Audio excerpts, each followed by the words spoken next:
이른바 먹방 영상으로 유명한 구독자 1,100만 유튜버 쯔양. 지난해 교제 폭력을 당해왔다고 고백했습니다.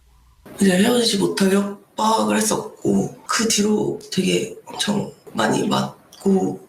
그런데 이후 또 다른 논란이 불거졌습니다. 쯔양의 사생활을 알리겠다며 돈을 뜯어낸 유튜버들이 폭로된 겁니다.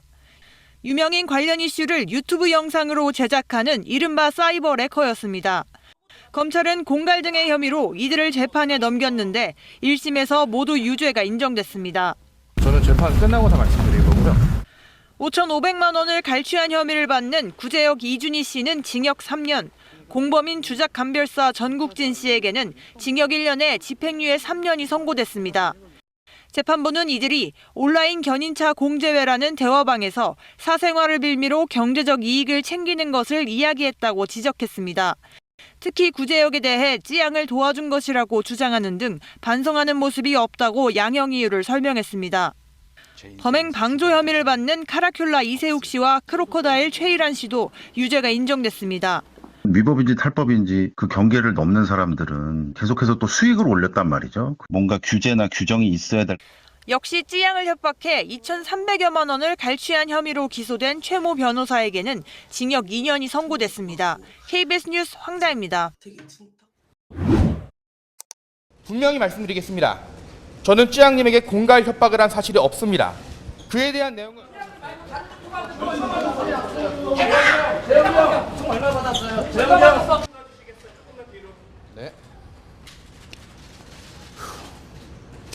안녕하십니까, 구제역입니다. 우선 저의 실수로 인해 핸드폰을 절도당해 씻을 수 없는 아픈 상처가 공개된 쯔양님, 그리고 쯔양님의 팬분들께 고개 숙여 사과드립니다.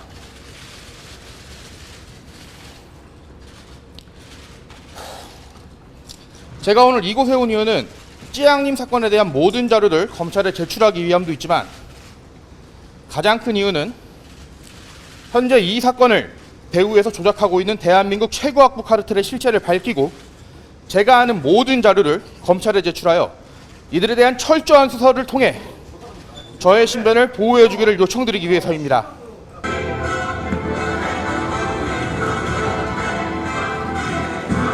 신년에 나왔어요. 나는 진짜 지금 내가 통화하는 사람이 내 저는 쯔양님 또한 라임 사태의 주범 김준범이 대한민국 최고 악부 인사들과 벌인 카르텔을 알고 있는 저를 입막음하기 위한 희생양으로 삼았다고 생각합니다. 그리고 현재 어째서 쯔양님이 입장을 발표하지 못하는지, 얼마나 큰 상처를 입었는지 또한 잘 알고 있습니다. 저는 우연한 사건으로 인해 시그널 엔터테인먼트 주가 조작 사태의 주범 김준범이 대한민국 최고 악부로 구성된 카르텔 인원들과 모종의 사건을 모의하는 음성 녹취를 입수하게 되었고, 아카르카추가 제 핸드폰을 훔쳐가며 제가 김준범과 굴지의 기업 카르텔이 어떤 음모를 꾸미고 있는지 안다는 사실이 노출되었습니다. 분명히 말씀드리겠습니다. 저는 쯔양님에게 공갈 협박을 한 사실이 없습니다. 그에 대한 내용은 제가 영상을 통해 공개한 음성 녹취와 오늘 검찰에 제출할 저의 핸드폰에 전개 담겨 있으며 이는 검찰 수사를 통해 명명백백히 밝혀질 것이라 믿어 의심치 않습니다. 지금 이 상황이 무섭습니다. 일개 유튜버에게 벌어지고 있는 일이라고는 믿을 수 없는 황당무계한 일이 벌어지고 있습니다. 엄청나게 큰 제가 해당 녹취를 검찰에 제출하게 될 경우 엄청나게 큰 이슈가 될 것이기에 이들은 저를 희생양 삼아 본인들의 이슈를 덮기에 급급한 상황이며 법적, 여론적, 심지어 불법적인 방법을 통해 저에 대한 신체적 위협까지 일삼고 있습니다.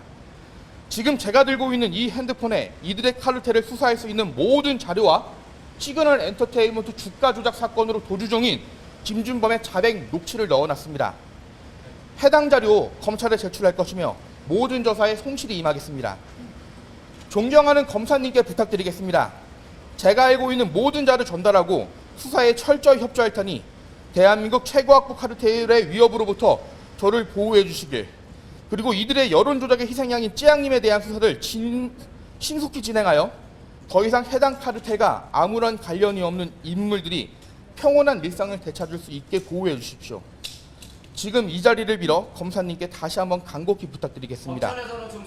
그리고 다시 한번 저의 실수로 인해 평온한 일상을 잃어버리게 된 쯔양님께 대하여 고개 숙여 사과드립니다. 지금 검찰에서는 소환조사 일정이 안 잡혔는데 왜 왔죠?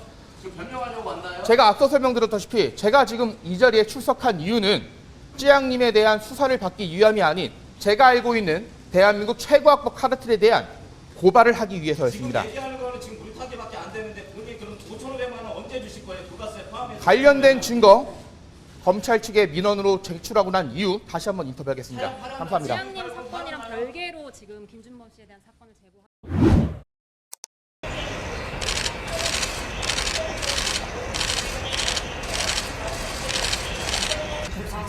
네, 오늘 그 법정에서 좀 처음이라서 많이 이제 좀 긴장이 되는데 있는 대로 잘 말씀드리고 오도록 하겠습니다. 여튼 왜 그렇게 뭐 하시는지는 잘 모르겠지만 아무래도 오늘 가가지고 좀 다 사실대로 말씀드리고 이제 아닌 부분도 바로 잡고 하겠습니다.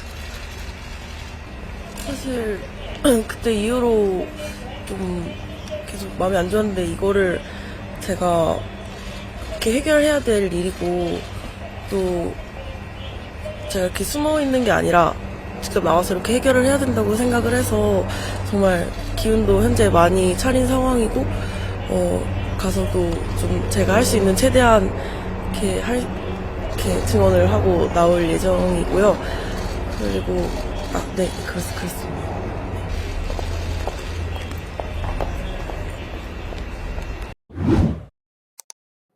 진짜 이 일이 알려지는 건 사실 정말 아직까지도 너무 원하지 않았어요.